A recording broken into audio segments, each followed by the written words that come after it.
안녕하세요. 생생매거진 오늘 황진입니다. 여야 정쟁이 격화되면서 대구 경북 통합신공항 특별법 국회 통과의 첫 단추 법안 심사가 시작도 하기 전에 차질을 빚고 있습니다. 21일에 대구 편입안을 논의할 행안위 법안 심사 소위가 취소됐고요.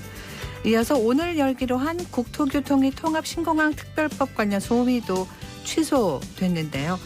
대구시장은 여야 의원들을 만나서 설득과 협조를 구하고 있습니다만 이게 지역구에 따라서 의원들 입장이 다릅니다. 국토교통위원회 소속인 부산지역구 최인호 의원은 대구 경북 통합신공항이 가덕도 공항보다 앞서 개항하는 것에 불편함을 드러냈고요. 광주 군공항 이전 특별법을 발의한 송갑석 의원은 올해 안에 두 법안을 함께 통과시키는 데 힘을 모으겠다라고 합니다. 어제 정부와 국민의힘은 당정협의회를 열고 특별법 내용에 대한 정부 부처 간 의견을 최종 조율하면서 힘을 실었습니다. 이 특별법이 올해 국회를 통과하기 위해서는 국토교통위원회 법안 심사 소위부터 열려야 하는데요. 정치권의 여러 변수 속에서 이 특별법이 본 궤도에 오를 수 있을지 지켜봐야겠습니다. KBS 대구 일라디오 생생매거진 오늘 11월 23일 수요일 순서 시작합니다.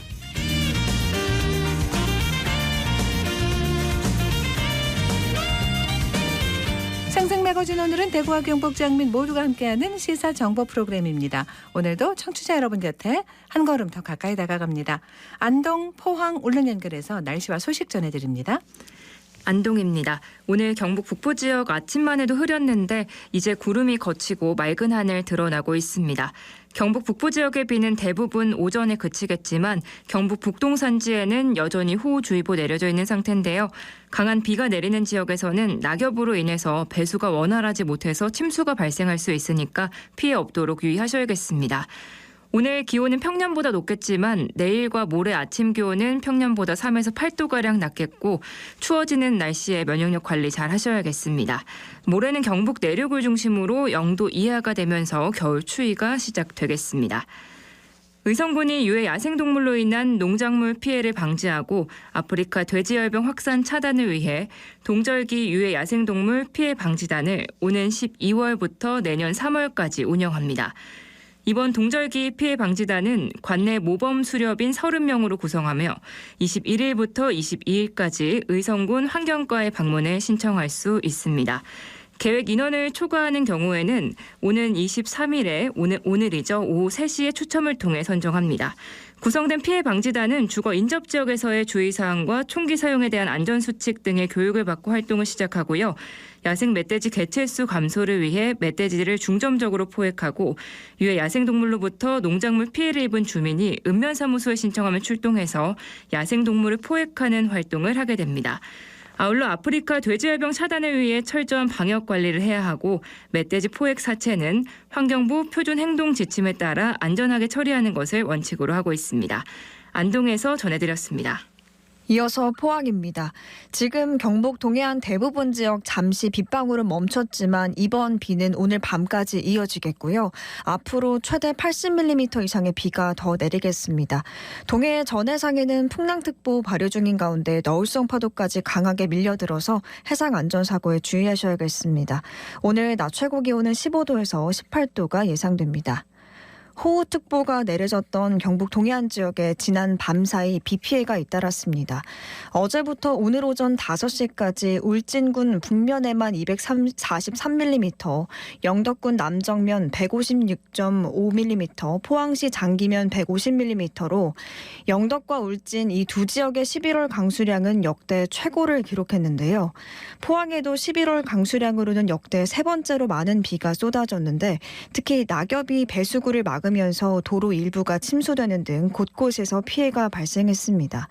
어젯밤 11시 20분쯤에는 울진군 북면의 한 소농가에서 갑자기 불어난 물에 도로가 잠기면서 축사 안에 있던 50대 남성이 고립됐다 구조됐고요. 오늘 새벽 2시쯤에는 포항시 오천읍 용산리의 한 국도에서 폭우에 도로가 유실돼서 소방당국이 안전조치했습니다. 이와 별도로 경북소방본부는 포항 15건, 울진 14건, 영덕 2건 등 32건의 피해가 신고됐다고 밝혔는데요. 비로 인한 피해 없도록 오늘 밤까지 대비 잘해주시기 바랍니다. 지금까지 포항이었습니다. 이어서 울릉입니다. 강풍주의보가 발효돼 있는 울릉도와 독도엔 비가 내리고 있습니다. 현재 기온은 어제와 비슷한 11도, 습도는 90%입니다. 동해 중부 먼바다에는 북동풍이 불면서 1.5에서 3.5m의 높은 물결이 일고 있습니다. 오늘 여객선은 운항 통제됐습니다. 울릉군이 우리말 순화운동, 아름답다 우리말 바르다 울릉도 독도 공모전을 진행하고 있습니다. 이번 공모전은 울릉군이 제작 생산한 안내판, 공문서에 사용된 외래어, 한자어, 어려운 전문 정책 용어를 우리말로 순화해 건의하면 되는데요. 울릉 군민뿐만 아니라 울릉도와 독도를 사랑하는 누구나 참여 가능합니다. 참여자 선착순 100명에게는 울릉군의 캐릭터, 오기동이와 해오랑 우산이 제공되고요. 가장 많은 순화어를 건의한 사람, 또 희소한 순화어를 건의한 참여자에게는 캐릭터 우산과 함께 강치 인형을 제공합니다. 공모전 참여를 희망하시는 분은 27일까지 울릉군청 관광문화체육과 문화예술팀을 방문하시거나 이메일을 통해 서류를 접수하시면 됩니다. 지금까지 울릉이었습니다.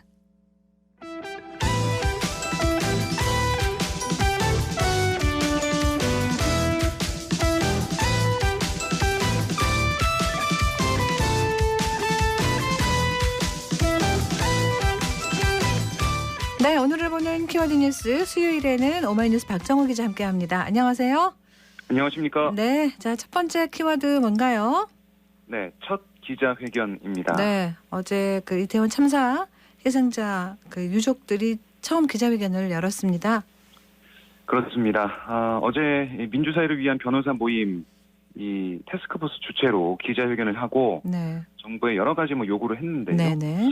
특히 유족들이 이제 함께 기자회견을 연 그런 상황이 처음이라서 많은 관심이 집중이 됐고, 특히 유족들이 절절한 사연을 얘기를 해서 많은 분들이 보시면서 아마 눈시울을 많이 붉혔을 것 같아요. 네, 딸 미나 씨를 잃은 이종관 씨는 방송통신대 컴퓨터학과에 재학하면서 낮에는 직장 생활을 하면서 또 그렇게 평범하게 지냈던 아이였는데 밤만 되면 딸이 문을 열고 올 것 같다 이렇게 울먹이는 모습을 보였고요. 네, 그러니까 이번에 이 비극의 시작, 이거는 13만 명 인파를 제대로 관리하지 못한 거다. 참사 당일 경찰이 기동대를 투입하지 않은 거, 일반 시민의 안전이 아니라 시위 관리나 경호 근무에 매몰돼 있었다는 걸 보여주는 게 아니냐, 이런 비판을 했고요. 또 이런 얘기도 나왔습니다. 그러니까 참사 후에 정부가 유족들의 모임을 구성하지도 않고 심리적 안정을 취할 공간을 확보하지도 않았다.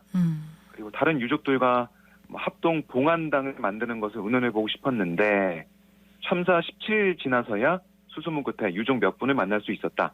이렇게 하소연하는 모습을 보였고, 네, 또 아들의 사망 증명서를 들어보인 어머니도 있었고요. 사망 원인도 장소도 시간도 알지 못하고 어떻게 아들을 떠나보낼 수가 있겠냐 이렇게 얘기를 하는 유족들의 모습들을 볼 수가 있었습니다. 대통령실이 이 이태원 참사 유가족과 부상자에게 정당한 보상을 하기 위해서 특별법을 제정하는 방안을 검토한다고요? 네, 그렇게 대통령실의 입장이 좀 나오고 있는데요. 사고 책임이 드러나면 현행법에 따라서 조치해야 한다. 또 부족한 부분에 대해서는 특별법 같은 필요한 법령을 만들어서 보완할 방침이다. 이렇게 얘기를 했습니다. 이게 이제 특별법 제정이 거론되는 걸 보면 유가족과 부상자가 국가를 상대로 제기하는 손해배상 청구 소송에서 승소할 가능성이 좀 큰 경우를 염두에 두기 때문으로 보여요. 네, 그래서 이제 특별법을 만들어서 이 배상 문제 이런 것도 계속해서 얘기할 수 있게 하겠다라는 그런 얘기인데요. 다만 대통령실이 미리 국가 배상 책임을 인정하면서 수사 가이드라인을 제시한 것으로 좀 비칠 수가 있어서 조심스러워하는 기류도 읽을 수가 있었거든요. 특별법 이게 제정이 지금 당장 얘기될 건 아니다라고 대통령실에 다시 한번 언론 공지한 일도 있었어요. 근데 어제 유족들의 요구사항을 보면 크게 6가지거든요. 네, 대통령과 정부의 진정한 사과, 또 성역 없이 엄격하고 철저한 책임 규명, 피해자들의 참여를 보장하는 진상과 책임 규명, 참사 피해자의 소통 보장과 인도적 조치 같은 적극적인 지원, 또 희생자들에 대한 온전한 기억과 추모를 위한 적극적 조치, 2차 가해 방지를 위한 입장 표명과 구체적 대책 마련 이런 거였는데 네, 대부분 이 방점을 찍은 부분은 진정한 사과와 진상 규명입니다. 네, 책임자 책임 규명 이런 걸 얘기하고 있어서 뭐 수사도 진행되고 있겠지만 이런 책임에 대한 소재 문제 그리고 대통령의 사과 문제 이건 좀 어떻게 할지 여기에 대해서 관심이 좀 모아지는 그런 상황입니다. 알겠습니다. 다음 키워드는요? 네, 2020년으로 되돌린다입니다. 네, 뭘 2020년으로 되돌린다는 거예요? 네, 정부가 내년 부동산 공시가격 현실화율, 그러니까 이게 시세 대비 공시가격 비율인데 네. 이걸 2020년 수준으로 되돌린다는 거예요. 네. 그러니까 어제 보면은 이 부동산 공시가격 현실화 계획 관련 공청회가 열렸거든요. 네. 여기서 국토교통부가 공시가 현실화율 수정 보완 방안을 발표했습니다. 그래서 이제 내년에 적용하는 공시가 현실화율을 2002년 수준으로 낮출 것을 제안하는 전문가들의 얘기가 있었고 이렇게 되면 내년에 적용되는 공동주택 기준 현실화율이 평균 69%로 조정돼서 올해 71.5%보다 2.5%포인트 낮아지게 돼요. 네. 가격대별로 보면 9억 원 미만 아파트에 적용하는 현실화율 올해 69.4%에서 내년 68.1%로 1.3%포인트 낮아지고요. 9억에서 15억 미만 올해 75.1%에서 내년 69.2%로 5.9%포인트 내려갑니다. 네. 아울러 15억 이상 아파트도 올해 81.2%에서 내년 75.3%로 역시 5.9% 떨어지는데 이게 관심이 모아지는 부분이 상대적으로 현실화율이 높았던 9억 원 이상 아파트가 조정의 수혜를 더 많이 보게 되는 거예요. 네. 그래서 결국에는 고가의 아파트에 살고 있는 사람들 위주로 혜택을 보는 게 아니냐 이런 얘기도 나오고 있거든요. 네네. 이런 여러 가지 비판 여론을 정부가 어떻게 좀 받아 안아서 이달 안에 공시가격 현실화율 수정안을 발표를 하게 될 텐데 어떻게 좀 반영이 될지 이것도 지켜봐야 될 것 같아요. 하지만 뭐 정부의 기존 입장은 지금 부동산 시장이 너무 안 좋잖아요. 네. 그럼 좀 부담을 국민한테 전가시킬 수가 없다라고 얘기하면서 좀 이 현실화를 좀 낮추는 방향으로 어쨌든 갈 것으로 예상이 됩니다. 알겠습니다. 다음 키워드는요? 네, 예정대로 총파업입니다. 예정대로 총파업. 지금 그 학교 비정규직 노동자들 파업 네. 예고했고요. 또 화물연대도 총파업한다고 하죠? 그렇습니다. 오늘 공공운수노조 파업도 시작됐고 내일 화물연대 노동자들 예고대로 총파업이 진행되는 거고요. 네. 말씀하신 것처럼 줄줄이 지금 파업이 예정이 돼 있어요. 네. 철도 노조도 파업하고 서울 교통사 파업하고 이런 그렇습니다. 상황인데 예. 특히 이제 내일 예고된 이 총파업, 화물연대 총파업 같은 경우는 이게 쟁점이 안전운임제거든요. 안전운임보다 낮은 운임을 지급하는 경우에는 화주에게 과태료를 부과하는 제도입니다. 이게 3년 일몰제로 도입이 돼서 그러니까 다음 달 12월 올해가 30일, 그쯤 마지막이죠. 네. 30일에 마지막으로 이제 사라지게 되는데 네.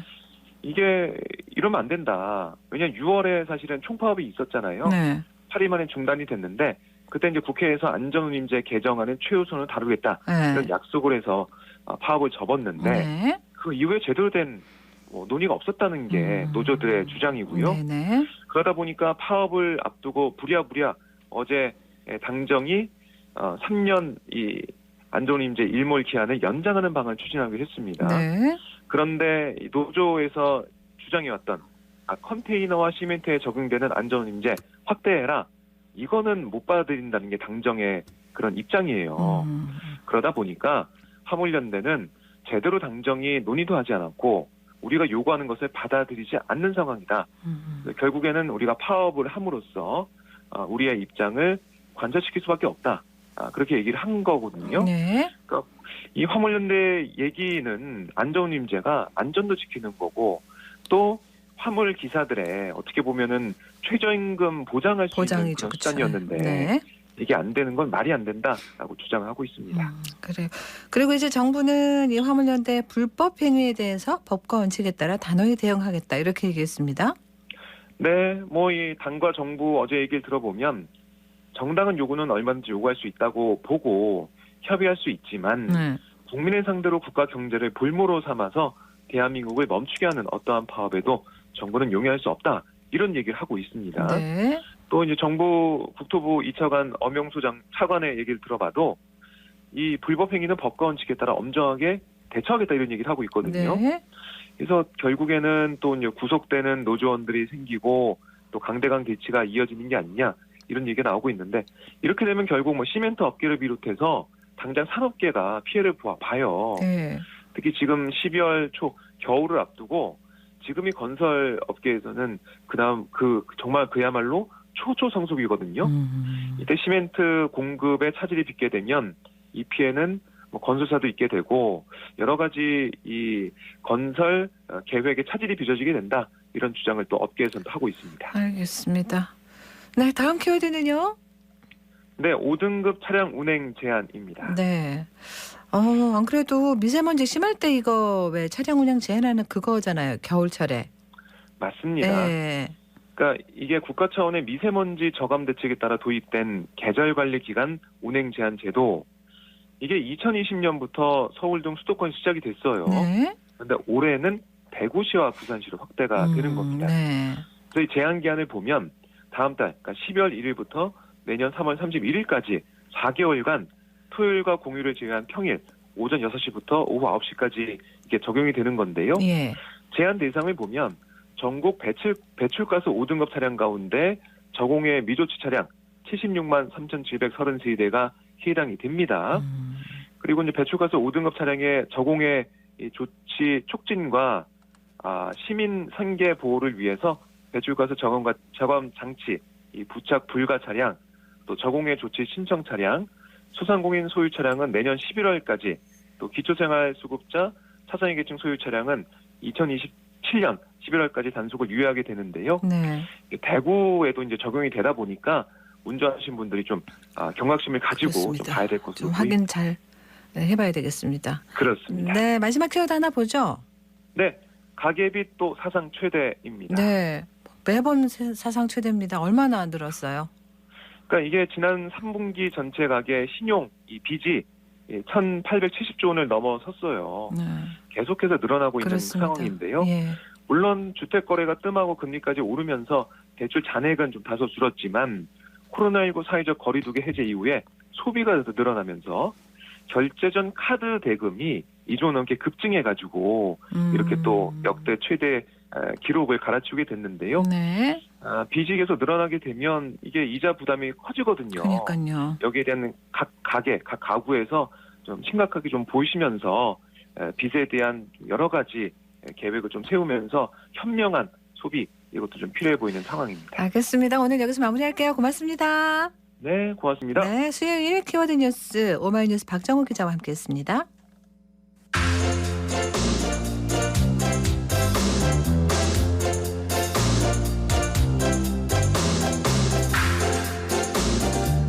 현장 리포트 수요일에는 포항 소식 전해드립니다. 어제 경주에서 경북 도립국악단과 경주시립 신라고취대의 첫 교류음악회가 열렸는데요. KBS 포항방송국 김유경 리포터가 취재했습니다. 유경 씨 안녕하세요. 네, 안녕하세요. 네.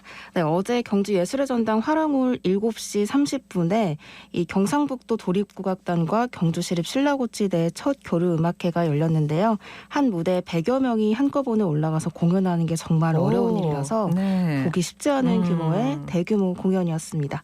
경주시립 신라고취대 김성우 예술감독 통해 전반적인 이야기 들어보시죠.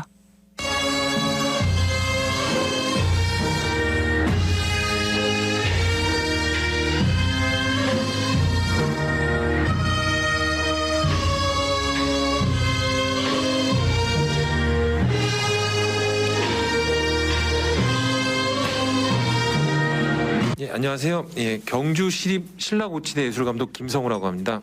경상북도에는 3개의 국악단체가 있는데요. 경상북도 도립국악단, 경주시립 신라고취대, 김천시립 국악단이 있는데요. 이번에 사정상 김천시립 국악단은 같이 참여를 못했고요. 약 100명 정도의 국악 관현악의 진수를 보여드릴 수 있는 어떻게 보면 최초라고 생각을 합니다.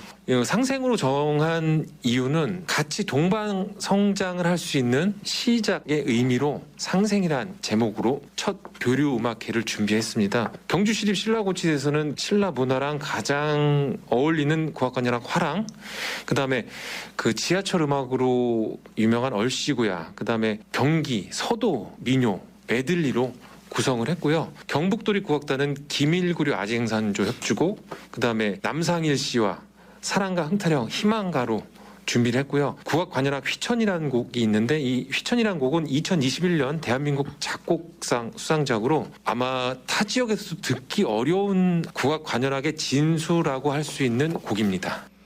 신라 고추대를 재현한다는 게 참 큰 의미가 있다는 걸 얘기하시네요. 네, 맞습니다. 특히 이 신라고치대는 신라시대 왕의 행차나 외국 사신 접견, 그리고 재래왕과 귀족의 장례 같이 큰 행사 시에 혹은 전투할 때 군대 사기를 진작시키려고 연주하던 집단이었는데요. 네.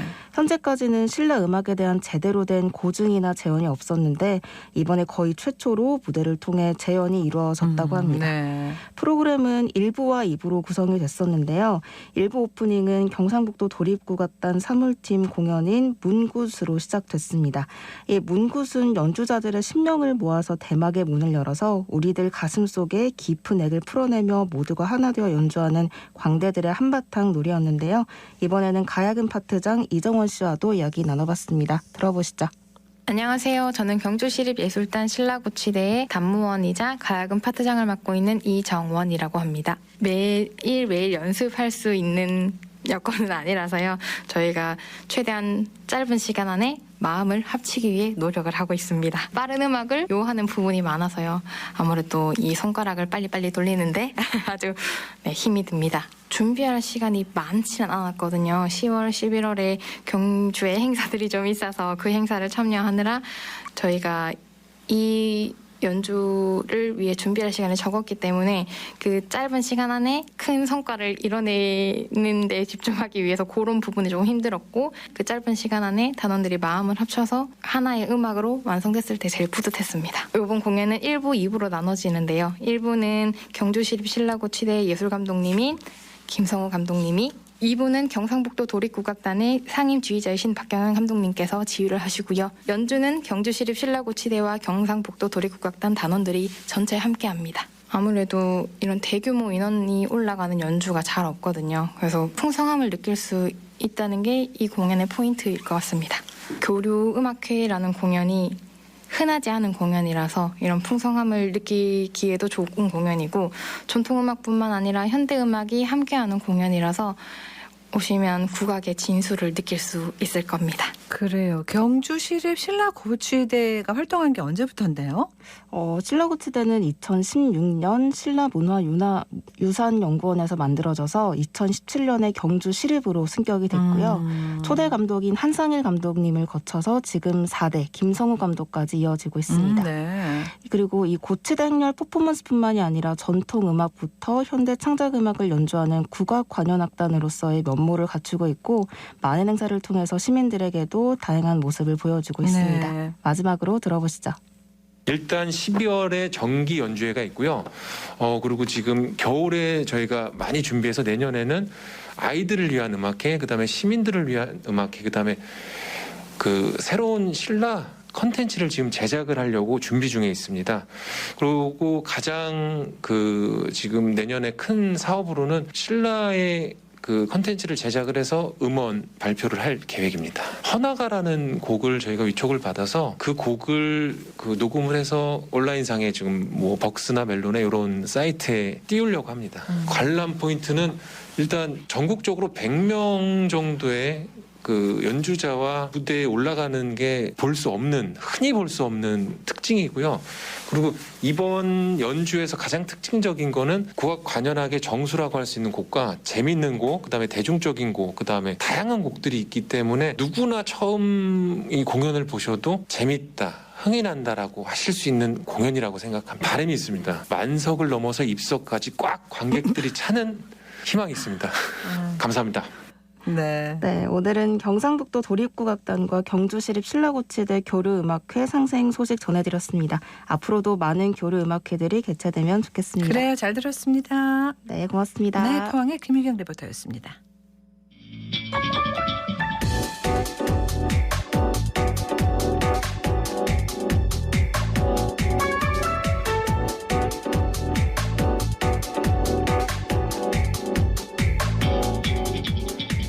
묻고 듣고 생각과 마음을 나누는 방송 지금 여러분께서는 대구 경북을 보고 듣는 생생 매거진 오늘을 함께하고 계십니다.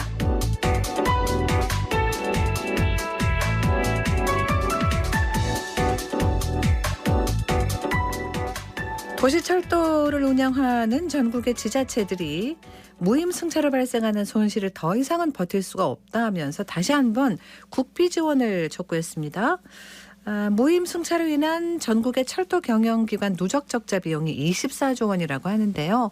자, 오늘 대구교통공사 김대근 기획조정처장 연결해서 이 문제 짚어보겠습니다. 안녕하세요. 네, 안녕하십니까. 대구교통공사 기획조정처장 김대근입니다. 네. 최근에 국회 도서관에서 이 지하철 무임승차에 따른 운임 손실분을 국비로 지원하는 내용의 입법을 위한 공청회가 있었습니다. 예. 6개 도시철도 운영기관이 공동으로 이제 국비 지원을 계속 요청을 하고 있는 건데 일단 그 핵심 내용부터 좀 먼저 짚어봐 주시죠. 예, 알겠습니다. 네. 무임 수동 손실액에 대한 국비 지원 요청은 저희들이 그동안 꾸준히 해왔습니다. 2008년부터 공식적으로만 15회 정도 정부에 건의를 했습니다. 특히 2020년 6월 29일에는 서울, 부산, 대구 등 전국 6개 도시철도 운영기관의 노사 대표자가 공동협의체를 구성해서 현재까지 함께 대응을 하고 있습니다. 그리고 지난 15일에는 대구시 등 13개 지자체에서도 공동 건의문을 국회와 정부에 또 전달도 했습니다. 네, 무임수동으로 전국 6개 도시철도 운영기관의 손실액이 최근 5년간만 2조 7천억 원 정도이고 대구도 2019년 기준으로 614억 원이 발생했습니다. 네. 이로 인해서 우리 운영기관의 재정은 지속적으로 악화가 되고 있고 또 지자체의 재정에도 큰 부담이 되고 있습니다. 반면에 코레일 같은 경우에는 철도산업발전기본법에 따라서 손실액 60% 정도를 국비로 지원받고 있는 것과 비교해도 형평성에도 문제가 있다고 생각을 합니다. 네. 2조 7천억 원 정도요? 예, 네. 최근 5년간입니다. 예. 최근 5년간 무임수송 손실액이 2조 7천억 원.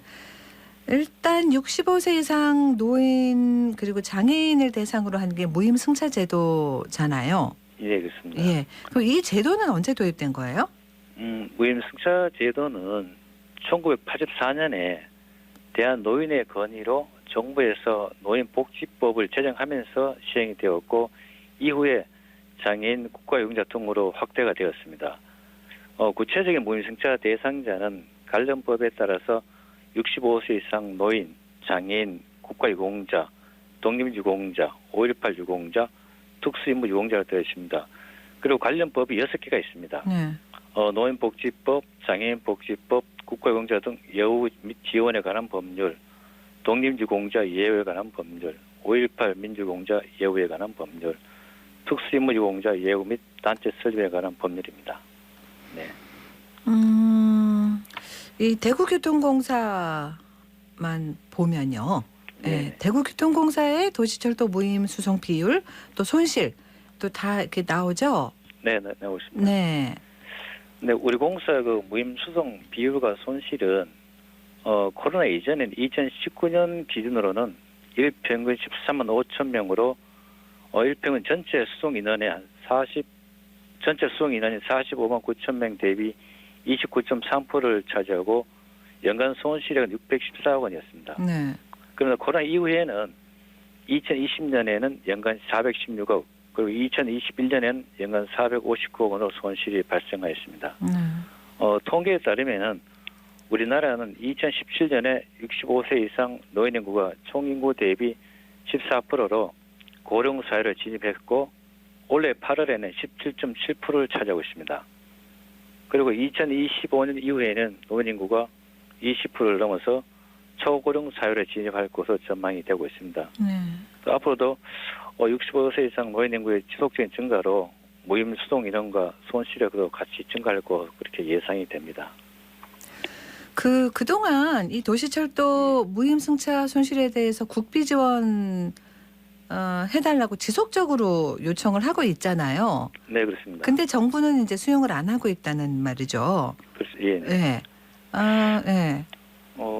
지금까지 지자체나 운영기관 지속적인 요청에도 정부가 이제 무임 수동 손실이 특정 지역 주민의 한정된 편익을 이유로 국비 지원의 부정적인 의견을 계속 밝히고 있습니다. 네. 그러나 이런 논리는 좀 현재는 맞지 않다고 생각합니다. 도시철도 운영은 직접적인 수익 창출보다는 간접 편익이 큰 정책으로 세계 주요 국가에서도 적자를 유치하면서 국가 차원에서 지원을 하고 있습니다. 특히 고령자들의 무임승차 이용에 따른 건강 유지로 의료비가 절감되고 또 관광산업이 활성화되는 등 비용 대 편익이 큰 제도입니다. 따라서 제도 유지가 필요하고 이를 위해서는 무임승차 손실에 대한 정부 지원이 절실합니다. 그 앞에서 말씀드릴 것 같이 무임승차 제도는 정부에서 최초로 시행한 복지제도이기 때문에 정부가 지원한 것이 당연하다고 생각합니다. 그리고 코레일 또한 모든 시도의 철도가 연결되어있지는 않습니다. 그러나 국비 지원을 받고 있습니다. 현재 코레일 경우에는 손실의 60% 정도를 지원을 받고 있습니다. 도시철도와 비교해서는 형평성이 맞지 않다고 그렇게 생각을 하고 있습니다. 네.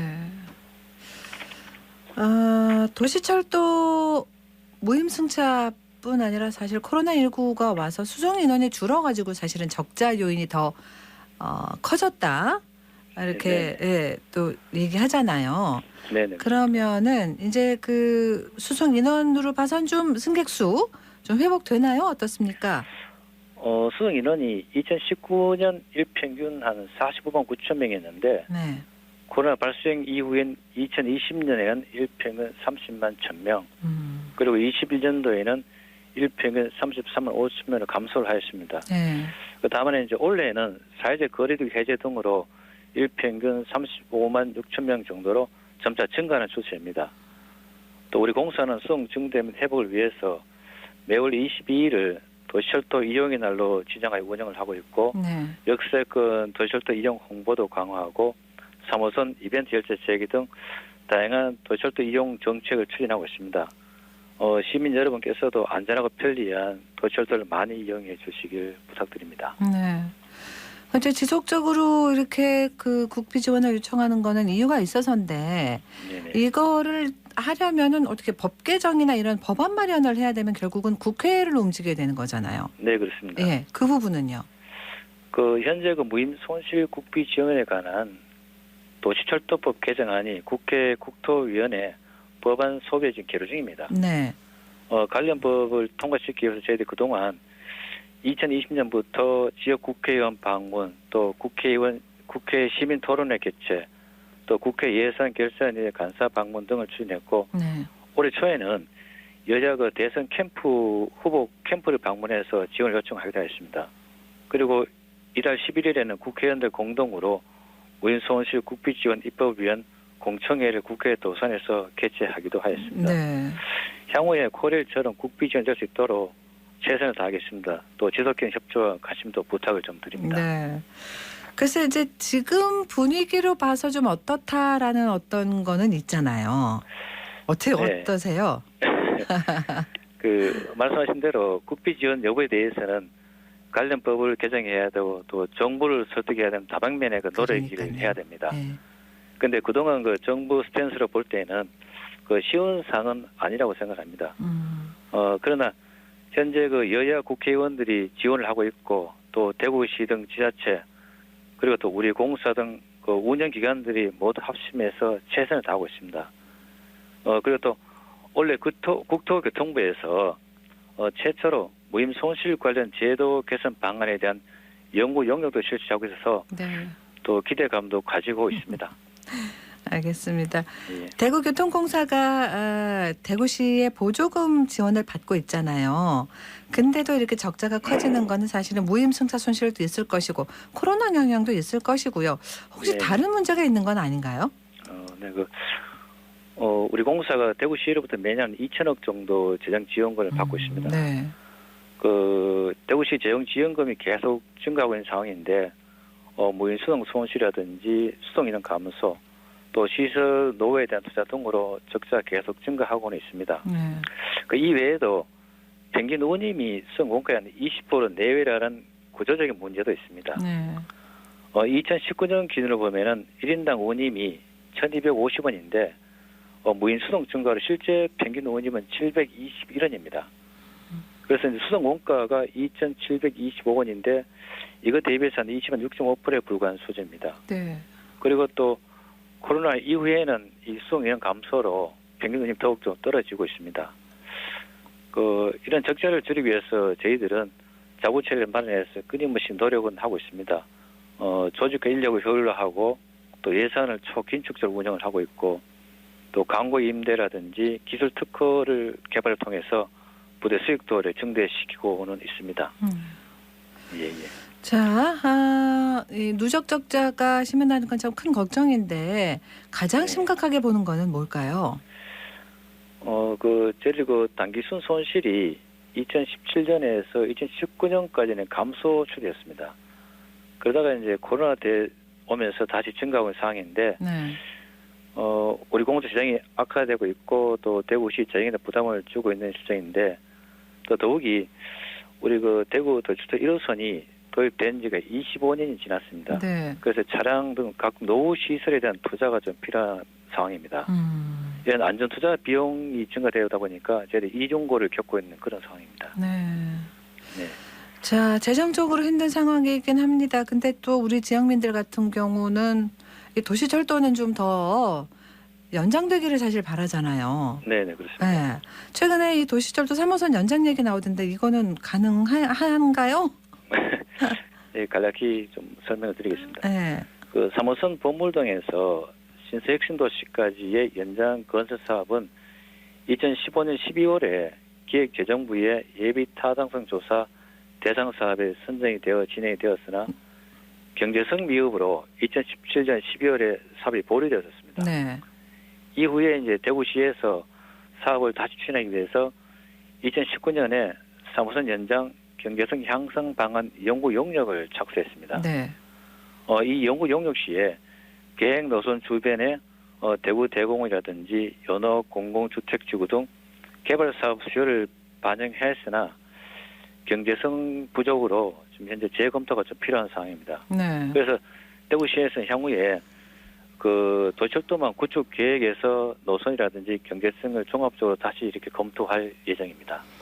알겠습니다. 오늘 시간 내주셔서 고맙습니다. 말씀 잘 들었습니다. 네, 감사합니다. 네, 대구교통공사 김대근 기획조정처장과 얘기 나눴습니다.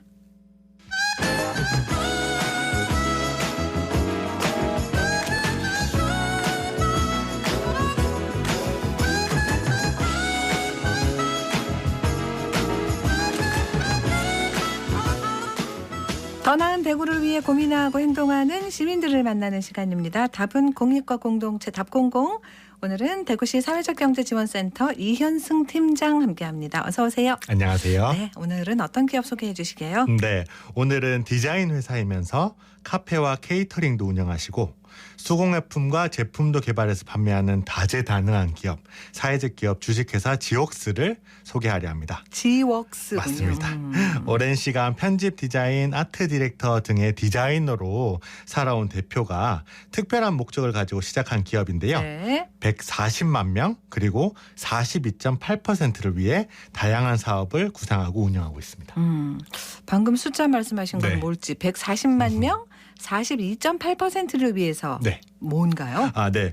어제 통계청에서 2022년 상반기 지역별 고용조사 기혼 여성의 고용 현황을 발표했는데요. 15에서 54세 기혼 여성 810만 명 중 139만 7천 명이 경력 단절 여성입니다. 최근 조금 줄어들고 있는 추세이긴 한데 여전히 17%에 육박하고요. 10명 중 8명은 30대에서 40대고 직장을 그만둔 이유가 42.8%가 육아, 26.3%가 결혼, 22.7%가 임신과 출산 때문이었습니다. 다 같은 이유네요. 결혼하고 임신, 출산하고 육아니까. 그래서 경력을 가지고도 이제 말씀하신 것처럼 출산, 육아, 결혼에 다다르면 그것을 이제 포기해야 하는 경우가 사실 우리 주변에도 많은데요. 아이를 봐줄 데가 없으니까. 맞습니다. 아이를 키우면서 할 수 있는 일자리가 정말 부족한 것도 사실이에요. 특히나 이제 한부모 가정이나 여성 가장은 사실 더 큰 어려움이 겪고 있는데요.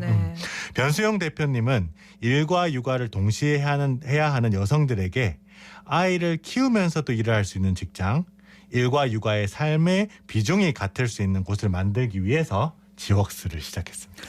그러니까 디자인 회사를 운영하신다고 그러잖아요. 네. 그럼 이제 경력 단절 여성들이 걱정 없이 일할 수 있는 곳을 만들겠다? 맞습니다. 이건데 어떤 형태라는 거예요? 네, 우선은 기본적으로는 판촉물 관련된 부분들 등의 디자인 사업을 하고 계셨었는데요. 그런 디자인을 토대로 한 제품 개발 그리고 소셜 프랜차이즈라고 플라워 베이커리 카페 손수를 운영하고 있습니다. 손수. 맞습니다. 현재는 이제 디자이너, 작가, 카페 직원분 등의 10분이 일하고 있는데 인적 구성은 좀 독특해요. 경력 단절 여성으로 취업한 여성분들이 대부분이고 그리고 이제 취업을 했다가 남편이 네. 그 공감해서 이곳으로 이제 이직을 한 부부도 있고요. 네. 청각 장애를 가지신 분들도 있습니다.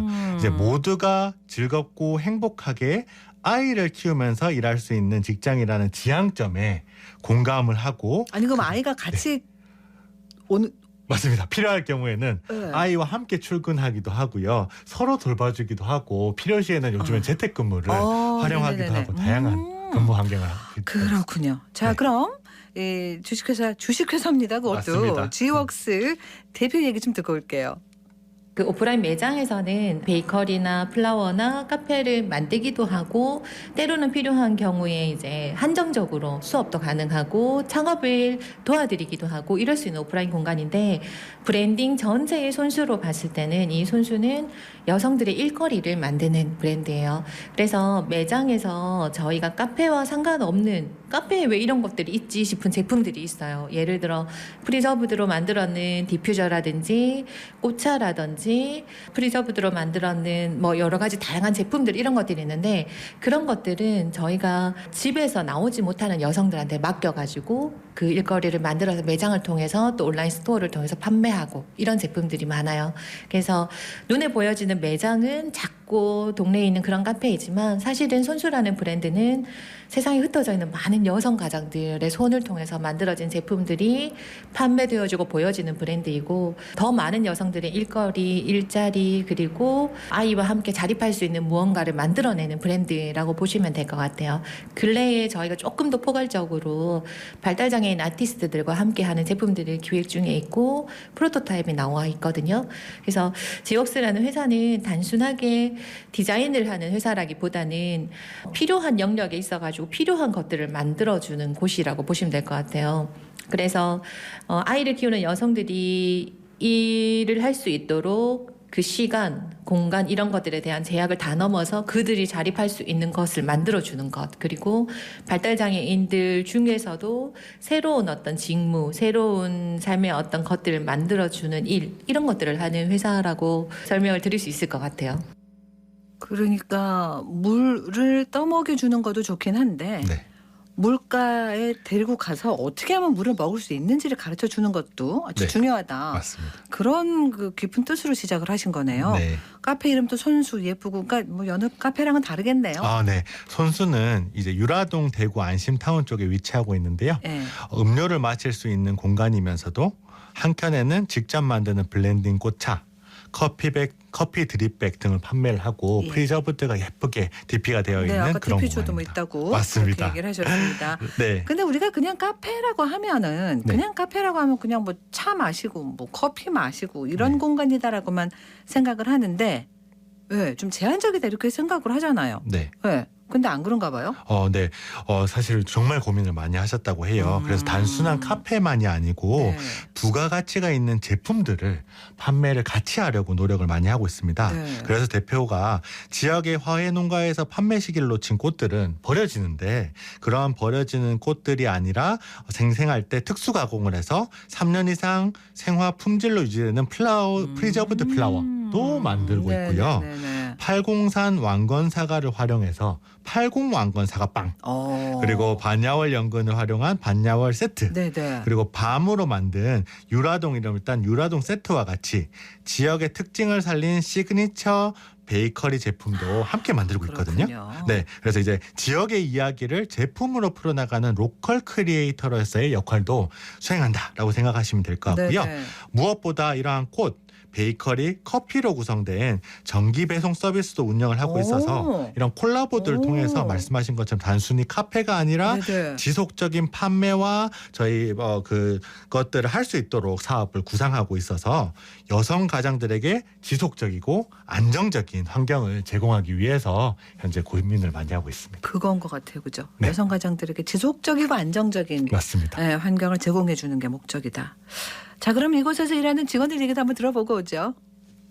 네, 안녕하세요. 디자인 팀장을 맡고 있는 장재선입니다. 육아를 해보니까 아이를 키운다는 게 정말 이제는 좀 많은 분들이 공감을 하시는데 쉽지 않고, 일 같은 경우는 아까도 말씀드렸다시피 야근이 너무 많아가지고 이제 그들 해야 하는 업무 부담감과 함께 이들을 움직이기가 정말 어렵거든요. 그래서 그런 부분들이 있어서 다시 일을 시작한다는 것에 대한 그 잘 적응할 수 있을까, 그리고 육아를 또 놓치지 않을 수 있을까라는 두려움 때문에 또 다시 막상 일을 시작하기가 쉽지 않더라고요. 그런 입장에서 출근을 해야 되는데 아들이 아파서 보낼 데가 없다거나 그러면 저희는 같이 출근을 하기도 하고 다른 직원분들도 같이 돌봐주시고 이렇게 시간들을 보낼 수 있는 그런 직장이라 참 만족스럽게 근무하고 있습니다. 지웍스에서 공식적으로는 홍보 마케팅 담당으로 일하고 있는 이은직이라고 합니다. 발달 장애인들 작가들의 그림을 이용한 제품들을 저희가 다양하게 기획하고 구상을 했었는데요. 그중에 이제 첫 번째로 저희가 주력 상품으로 만들었던 꽃차와 그 발달 장애인 작가들의 그림을 협업으로 해서 이제 제품을 만들게 되었습니다. 그러니까 꼭 우리가 발달 장애인의 그림을 해야 되겠다는 생각을 가지고 있지는 않았지만 아주 우연한 기회에 이 작품들이 전시된 곳에서 우리가 그림을 보고 감동을 받아서 그냥 우리끼리 감동받고 그치기에는 너무 아깝다. 저게 어떤 식으로든 바뀌어져서 세상으로 나와서 더 많은 사람들이 알게 되면 좋겠다라는 마음에서 이렇게 흘러가다 보니까 자연스럽게 이 제품까지 연결이 된 것 같습니다. 아직은 작은 기업이지만 목표가 있으니까 2호, 3호 네. 막 나와야 되겠는데요. 네. 네. 사실 프랜차이즈 선수는 지역사에서 굉장히 고민을 하고 만드는 곳인데요. 네. 작년 가맹 사업 등록도 마무리했고 현재는 직영점 운영하고 계시고요. 경험을 이제 계속 축적해 나가면서 가맹점들을 모집할 계획도 가지고 있습니다. 네네. 카페 선수를 시작하면서 아이를 키우는 여성이 혼자 운영할 수 있는 세상에서 가장 작지만 따뜻한 카페를 계속해서 만들어 나가는 것이 목표라고 하는데요. 네. 그래서 이제 직접 카페를 운영하고 고용하는 모델이 아니라 그것을 좀 넘어서 가맹점들이 직접 프랜차이즈 사업을 시작하고 세상 밖으로 나오기가 어려운 여성 가장들이 표준화되고 접근성 높은 카페 창업을 도와서 사업을 운영할 수 있도록 그렇게 지원하려고 하고 있습니다. 네. 스스로 만든 꽃과 제품들과 이런 다양한 것들이 있는 카페에서 아이와 함께 미래를 그려나갈 수 있기를, 그래서 생계비 걱정을 덜고 어쩔 수 없어서 아이를 방임하는 확률이 적어지게 문제를 해결하는데 도움이 될 수 있도록 그렇게 열심히 노력하고 있습니다. 네. 지금 말씀하신 모든 것들이 왜 여성들의 이 경력 단절이 발생하는가를 네. 그대로 말씀해 네. 주신 거라고 생각을 하거든요. 네. 이제 취업 시장에서 특히 결혼한 여성들, 네. 또 기혼 여성들이 설 자리가 부족하다. 또 가장 힘든 건 아이. 그렇죠. 네, 나 출근하려는데 애가 아파요. 네. 그럼 어떻게 할 거예요? 맞습니다. 그럼 같이 가야 되잖아, 네. 그렇죠? 그러니까 그런 게 가능한 데가 여기 지웍스라는 얘기시잖아요. 맞습니다. 네. 그렇기 때문에 특히 일하면서 육아에 필요한 시간을 확보하고 조절하는 거, 이게 가장 중요하다 싶습니다. 이런 사회적 기업들이 좀 더 많아져야겠고요. 네. 네. 네, 지웍스는 그라운드웍스의 줄임말인데요. 이 그라운드는 기반, 토양, 공동체 이런 의미거든요. 네네. 그래서 삶의 영역에서 함께 모여서 일을 한다는 뜻이고요. 그것이 아이와 어머니의 관계일 수도 있고 말씀하신 것처럼 경력 단절 여성과 기업과 주민일 수도 있고요. 네네네. 개인과 사회일 수도 있다고 그렇습니다. 합니다. 네, 지역에서는 지역사와 같은 여성들을 위한 사회적 경제 기업 협동조합들이 많이 운영이 되고 있는데요. 미혼모 한부모 가정의 자립을 위해서 수공예 제품을 판매하는 아가소잉 같은 마음 네네. 따뜻한 아가소잉, 것도 네네. 있죠. 들어보셨죠? 네네. 현실적으로는 많은 어려움이 있지만 아이와 함께 일할 수 있는 환경을 조성하기 위해 노력하고 제품과 콘텐츠를 개발하고 자산화하기 위해서 노력하고 있고요. 네. 특히나 제품의 높은 품질은 말할 필요도 없을 것 같습니다. 알겠습니다. 좀 더 많은 사람들의 관심과 방문, 참여가 함께한다면 소셜 임팩트를 좀 더 확보해서 변화에 한 걸음 다가갈 수 있지 않을까 생각합니다. 그럴 거라고 믿습니다. 네. 오늘 말씀 고맙습니다. 감사합니다. 네, 답공공 오늘은 이현승 팀장과 함께했습니다. 교통정보입니다. 서유리 리포터. 네, 먼저 시내도로 정보입니다. 팔달로 팔달교에서 만평내거리 방향 공단역 부근 1차로에 위생차량 정차에 작업 중입니다. 성당로 두리봉내거리에서 성당내거리 방향 신호주기에 따라 밀림과 풀림 반복하고 있습니다. 사고 소식도 있는데요. 국채보상로 동산내거리에서 큰장내거리 방향 중간 지점 1차로에 승용차와 승합차 추돌 사고 있습니다. 현재 견인차 도착해서 처리 중이니 참고하시기 바랍니다. 계속해서 고속도로 상황입니다. 경부고속도로 부산 방향 70 물류 부근 148km 지점 갓길에서 승용차 고장 처리 중입니다. 이어서 중앙고속도로도 살펴봅니다. 대구 방향으로 동명동호 부근 117.2km 지점에서 칠곡 부근 114.6km 지점 2차로에서 도로 전광판 표지 교체 작업 중입니다. 지금까지 이 시각 교통정보였습니다. 오늘부터 26일까지가 대한민국 물주간입니다. 관련해서 여러 행사가 대구 엑스코에서 열리는데요. 제8회 국제 물산업 컨퍼런스, 여기는 세계 물 관련 전문가 350여 명이 참여해서 기후변화로 인한 물 위기 극복을 주제로 논의를 하고요.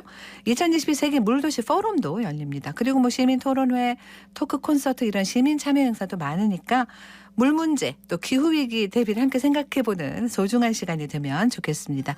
11월 23일 수요일 생생매거진 오늘 여기까지입니다. 함께해 주신 여러분 고맙습니다.